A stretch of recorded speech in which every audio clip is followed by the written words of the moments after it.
Hello and welcome back to another edition of Carrie's Gardening Channel. So last year, and I've done this before, I started a project with collecting heirloom and open pollinated seeds. And when I'm collecting my seeds, I tend to get a lot of chaff in with those seeds. So your chaff is everything that's left over from your seed pod and from the actual flower itself. And what happens is when that gets mixed in with your seeds, it makes a big mess.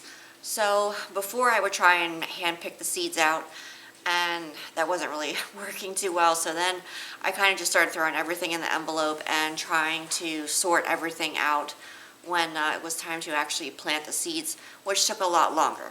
So I went online and I got one of these strainers here, and you just easily fold these out and you can see the holes that are in here. So what I'm going to do then is I'm going to take all of my seeds, my small seeds that I collected, and I'm going to put a bucket under this and put my seeds in here and separate them out from the chaff like that.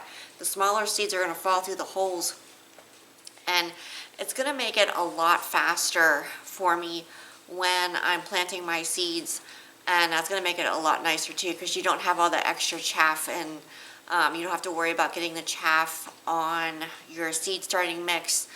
And then sometimes if you do that, the chaff will try and like mold on you, and you don't want that. You want everything nice and sterile when you're planting your seeds, so you don't have any issues.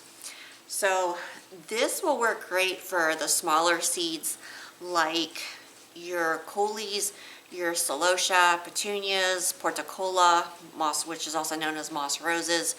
I'm trying to think. Your nigella is going to work great for that. So I'm really looking forward to getting to use this here, and I'm not sure if this is going to work for the straw flowers. I haven't gotten to try it out yet, but I'm hoping that it will. And it's something that I've been wanting to get for a while, and I've remembered to get it. So I was playing with this, and what you do then is you can just fold this in really easy, and you can hang it like on your shelf or something, and then when you're ready to use it again, you can just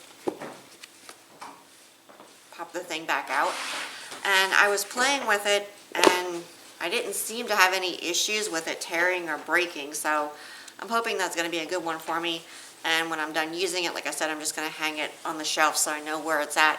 I believe it's going to be a lot faster than trying to hand pick all of my seeds out. And that's going to be a lot better because I'm not going to have all that chaff mixed in with everything. So I hope that you enjoyed this video. I have a lot of videos on my channel for my seed saving heirloom open pollinated project, and I'll put some links at the end of this video so you can check that out for my mission, my goal with it, and what I'm hoping to accomplish with it. I've been an heirloom open pollinated seed saver for a long time, and last year I got really into it and trying to be self-sufficient as much as you can. So I hope that you enjoyed this video. I hope that you found it helpful. If you like my video, please like, comment, subscribe. Please don't forget to hit the little notification button. That tells you I put a new video on. Thank you for watching. Have a nice day. Bye.